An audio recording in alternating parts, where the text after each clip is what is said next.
All right, all right. What's up, everybody? Hope you all are having a blessed day. Um, we're live right now, and for today's topic, I wanted to talk about something I've been researching and studying lately, but it begs the question: um, do we need to take supplements for optimal health? Um, and should we be taking supplements? And if so, what supplements should we be taking? I think these are questions that can add a lot of value to you guys for those who are listening. Those of you like myself who maybe take plenty of supplements and are wondering, am I doing it right? Are the supplements I'm taking actually working? Are they not? So I want to kind of address these questions. Give me a sec as I'm trying to see if I can see. All right, here we go. Now I can see the live on Facebook. Perfect. So um, let's answer this question. So, should we be taking supplements for superhuman health? It's a gray area. I think ultimately, the in short, the answer is no. I don't think we need them. I think humans, throughout the dawn of time, have evolved to get all the nutrients within food. Um, I think also many times and in many studies, it's very hard to determine how these nutrients interact in our bodies because um, when you take a pill, let's just say, I don't know, let's say an isolated form of, let's call it magnesium or vitamin, let's call it vitamin D, right? You're taking an isolated form of vitamin D. Now, in that form of vitamin D, you're just getting this one little nutrient. The reality is, if you're actually eating, let's say, a food like cod liver oil or fish eggs, right, that are high in vitamin D, you aren't just getting vitamin D by itself. You're getting a synergistic array of other nutrients that combined with the vitamin D, um, you know, have different effects on the body. And I think it's really hard to study these things independently. Um, One of my concerns too, when it comes to studies, is that when you're looking at studies on how these nutrients interact, we can only see a very limited viewpoint of how these nutrients are playing out in the body because they're not studying everything, right? So maybe, you know you take I don't know, you take an isolated form of curcumin and it shows that it's helping with joint pain, but we're not seeing the other things that it's doing, right? We don't know if it's causing any harmful effects anywhere other in any other aspects of the body. And we don't really know. It's just there's so much to really understand when it comes to this that it's really hard to put it to figure this out. Now, the reality is most humans today are not living how we've been evolved to live over the last millions of years of human evolution. We live in a distinctly different world today. And a lot of people, sometimes people will say, well, haven't we had enough time to evolve in the last 5,000 years or 2,000 years? And the answer simply is no. That's not how evolution works. And there's these doctors that actually quantified how long it would take for one of your genes to actually mutate and create a mutation.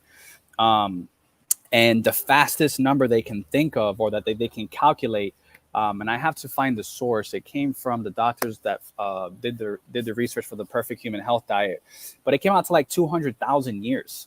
That's a really long time, and the way that we're living today has completely changed from that. So I don't think it's possible, since we're not living like that. I do think there are things that we have to consider. So let's talk about what are some of these things that we have to consider because we're not living like our ancestors evolved to eat.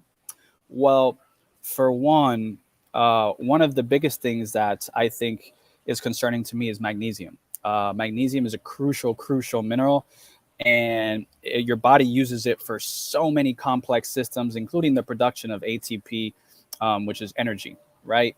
And so, where do we get magnesium from back in the day? Well, obviously, some plant foods have magnesium, but they also have inhibitors that block the absorption of magnesium. But I think we were getting a lot of our magnesium from drinking mineral rich water. And unless you're drinking lots of mineral rich water daily, um, you definitely could be deficient in magnesium. I think studies today show that a lot of people are deficient um, in magnesium. I don't know what the exact percentage is, but it's pretty high. So magnesium is a concern. Do you need to be taking magnesium pills?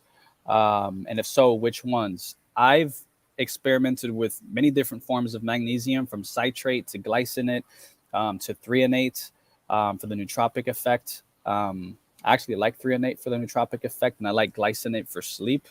But what I've been doing recently, because I have been more obsessed and more fascinated with the fact of, okay, if I want to live as closely aligned as possible to nature, how do I get magnesium? And so I just use concentrates mineral drops. These are actual minerals that you can buy, and you can just simply pour them into your water. I think one uh, your daily dosage for magnesium is about 500 milligrams a day. So one dropper gets you about 100 milligrams. So you would need about 5 droppers a day to get the magnesium that you would require. I also have a magnesium spray oil. Let me see if I can show you guys these things real fast, because it'll probably help to put some pictures to what I am talking about. But here we go. So concentrates mineral drops, right? Like I said, 100 milligrams of magnesium in one dropper. So this goes in all the cups of water. And then this is cool because this company here, Ancient Minerals, actually makes a magnesium oil, right? So this would kind of mimic like if you went to go bathe, right? You went to go bathe in a spring water, or on the ocean, or in a what do you call those things, in a spring, anything like that. So you would get magnesium from those sources. And so if you spray 6 sprays on your body, you're getting about 100 milligrams of magnesium. I think, other than taking supplements and pills, I think these are way more bioavailable forms of magnesium than pills, because this is how we've evolved to consume magnesium. So that's one of the concerns I have with modern day living, and a supplement that I would probably encourage that you take if you want to have optimal health. Um, Another supplement that I would recommend is a soil based probiotic. Now, I'm going to put one in the links here so you guys have access to it. But why a soil based probiotic? Aren't we getting probiotic? Can we get probiotics from eating fermented foods? Yes. The answer is yes, you can. But you're likely not getting the soil based organisms.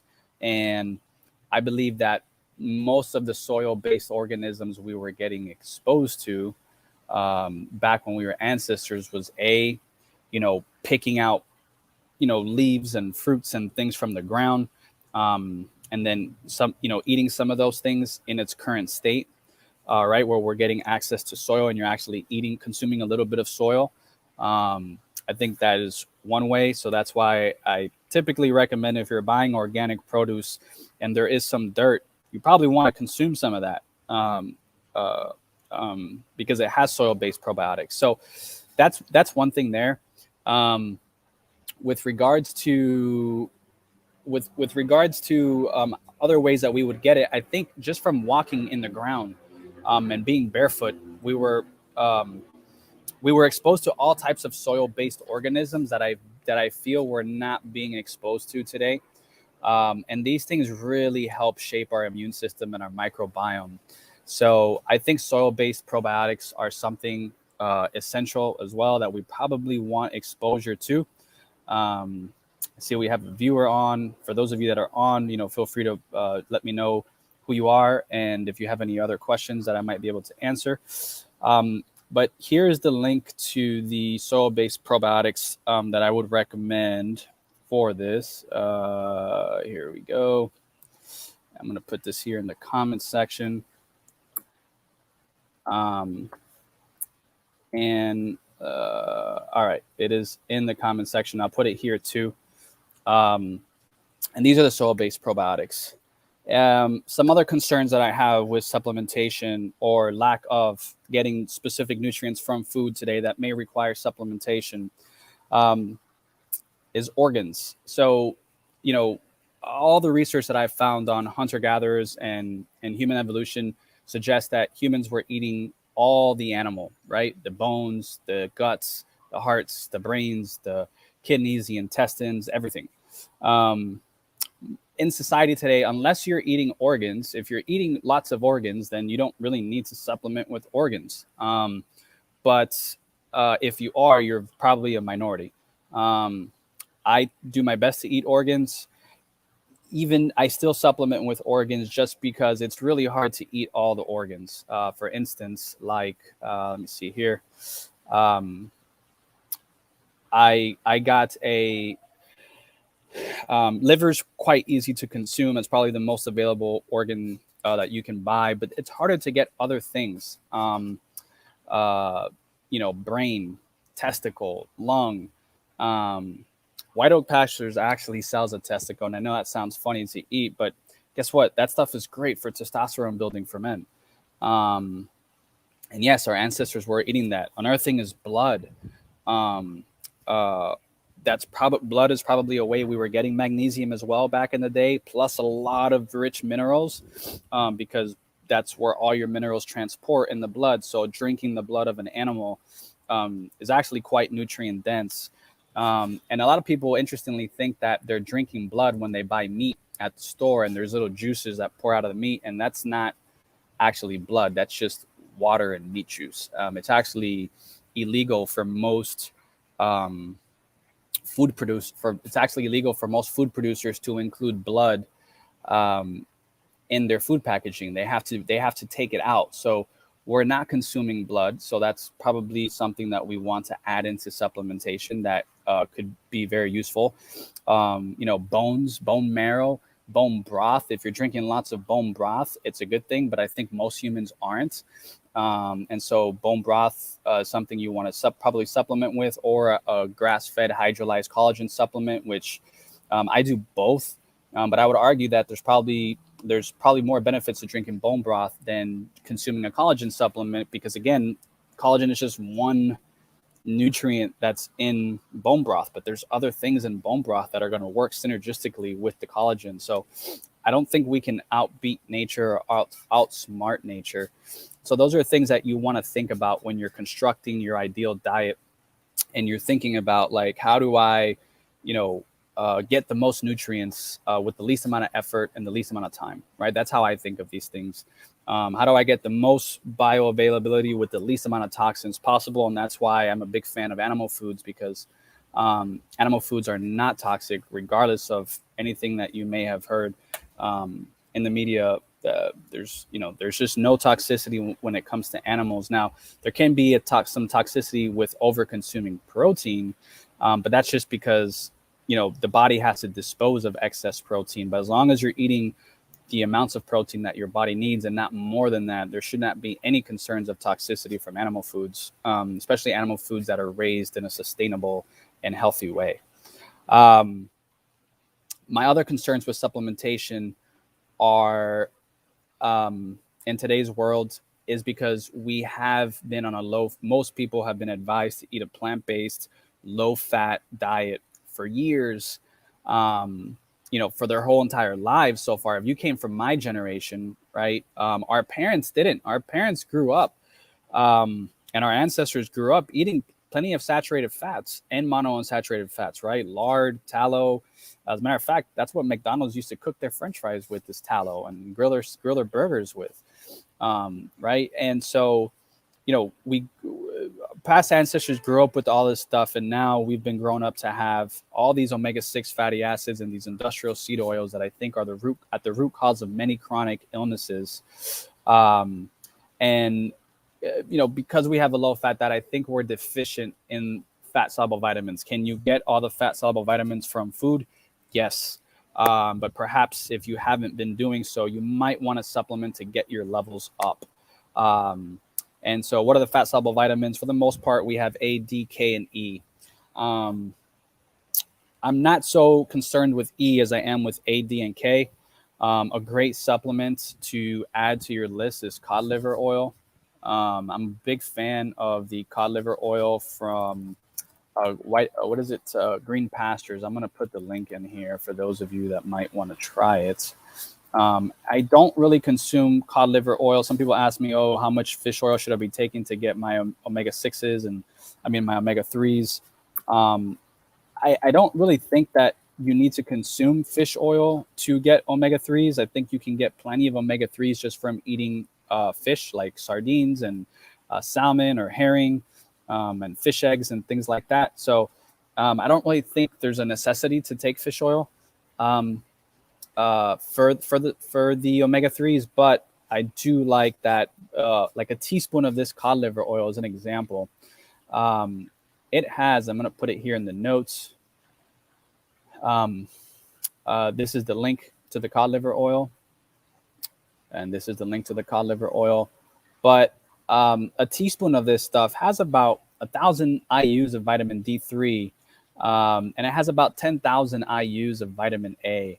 And then as far as the K2, well, if you're eating lots of fish eggs, uh, actual egg yolks that are rich in choline, grass-fed butter or grass-fed ghee or any grass-fed dairy for that matter, you you should, and then obviously organs like liver, you should be able to get enough K2. If you want to be on the safe side, you might be good supplementing with like butter oil or MU oil, which is even more richer in vitamin K2, and that'll supply you with all the K2 that you need. And again, these aren't pills; this is actual food. The Australian Aboriginals used to consume massive amounts of the MU oil for the K2. I mean, they didn't know they were getting K2. They just liked the oil, right? And they liked the way it made them feel. And we've studied it today, and we know that it has, this K2 and these fat soluble nutrients. It also has other important nutrients and fatty acids as well. So, I think you might want to supplement with some fat soluble vitamins if you've been on a low fat diet most of your life. And, that's for the most part, that's pretty much it. I'm not really concerned about any other forms of vitamins because I think you can get everything you need from food. Right? You have zinc, which you can get from oysters and stuff. All the B vitamins. If you're in a plant based diet, that's the thing. It's not normal. You should be eating meat from well raised animals, and if you are eating meat, you should be able to get most of your B vitamins. So I wouldn't worry about the Bs. You can get vitamin C from eating fruits. Acerola cherry and camu camu are also fruits that are very rich in vitamin C, and you can add to smoothies. So I wouldn't worry about that. And as far as iron and zinc and copper and all these things are rich in animal foods and organs. So if you're eating these things or supplementing with the organs, I think you got your bases covered. D you also want to get from sunlight. So if you live in a place where you're not exposed to sunlight, or just from your natural lifestyle, you're not exposing yourself to sunlight, then it might make sense to supplement with a D3 supplement, and probably want to get the cod liver oil as well to get the vitamin D. I do think that supplements have a role to assist in healing. So, if you have some type of chronic disease or ailment, whether it's leaky guts, or SIBO or arthritis or any type of autoimmune condition, or you're just suffering from something that you need to overcome, I think supplements can be useful to help you adapt and help you recover quickly, right? For instance, like glutathione, which is the master antioxidant in the body, when you get sick or your immune system is fighting something, whether it's from chronic inflammation, whether it's from mold exposure or mycotoxins or whatever it may be, glutathione can be very, very helpful in helping your body get back to equilibrium, right? But at some point, I think you want to cycle off all these supplements. There are a lot of things that your body can create dependency to. Obviously, if you have sleep or you have insomnia issues, you definitely want to take supplements to help with that, right? But supplements don't address the root cause. If you have insomnia and maybe, you're exposing yourself to blue light after sundown every single night, and you're chronically overstressed and you're in a toxic relationship and you hate your job, like you need to basically fix all these things, right? Before you can fix your insomnia. And yes, maybe taking some CBD or ashwagandha and melatonin, and valerian root, and L-theanine and GABA and all these things that can kind of help, produce the right neurotransmitters to help you feel relaxed and go to bed can be useful. But again, it's not dealing with the root cause. And these things are going to be Band-Aid type solutions that can definitely make significant improvements into your life. And don't get me wrong, I'm not opposed to supplements, but I think um, I think that you want to look at how can you go on about and thrive without supplements, because our ancestors didn't need supplements to thrive. They didn't have metabolic dysfunctions, and things like that. Now, if you're lifting heavy weights and you get injured, should you use supplements to help you recover faster? I'm all for it. I think that's great. And if the supplements work to help you recover faster, like, BPC 157 or glucosamine or, or collagen or amino acids or enzymes or whatever it may be that people are using today to help them deal with these things, I think these things can be great. One of the concerns that I have, though, with long-term supplementation is that we get used to these things. Kind of put things in perspective. I fall prey to this all the time. I mean, I spend easily, I don't know, $600-700 a month on supplements, and honestly, I would spend more than that if I could. But I have a specific budget that I don't really want to go over right now with the current season that I'm in life. And I like to experiment with different things. I like to tinker and toy with different things and kind of, learn how these things affect me in my own right. But fasting has been very interesting, because when I fast and I stop taking all supplements and I give myself time to reset, I realize, do I actually need all these things? And are these things can these things be causing harm? It's interesting that sometimes I have noticed people heal without taking supplements, and some supplements may hinder their healing process. And why is that? Again, we're only studying one specific nutrient for the most part. A lot of these nutrient studies are in animals, they're not even in humans. And we're only looking at one mechanism versus there could be 20, 30, 40, hundreds of mechanisms that this nutrient has. And so it's very hard to see all these things.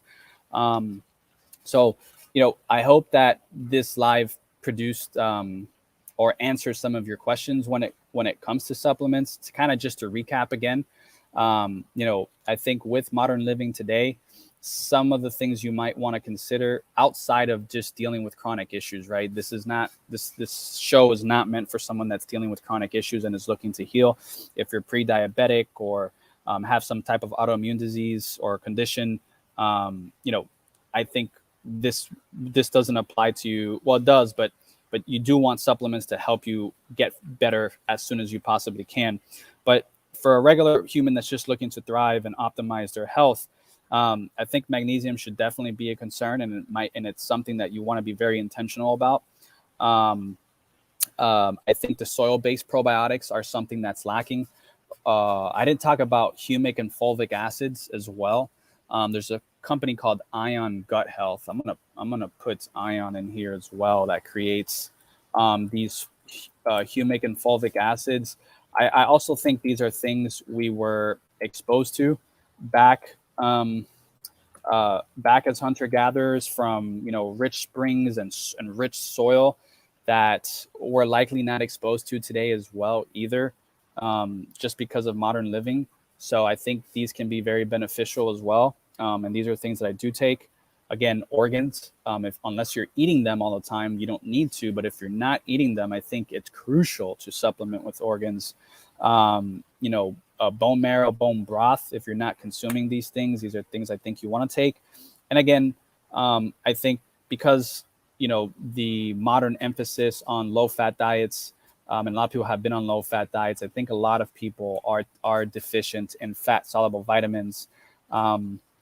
And these are, ADK are things that we want to supplement, which you can get a pill stack of all three of them. You can take the MU oil for the K2. You can take the cod liver oil for the A and the D. The organs will also supply a lot of these. So, I think these are things that you want to consider. Outside of this realm, I don't really think there's any other supplements that you need. I think you want to get the rest of these things from food, because you can get them from food, even with modern living today.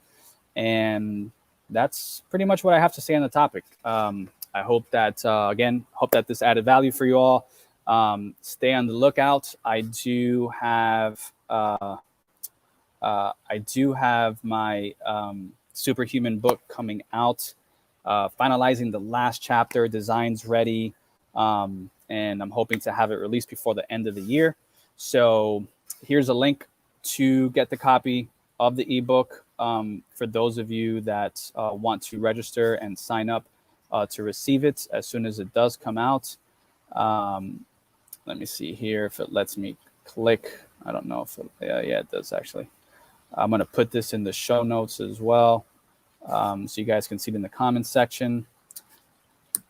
And yeah, if you guys have any questions, feel free to put them in the comments section. I'll be happy to answer. And have a blessed day. So, all right, take care. See you guys later. Peace.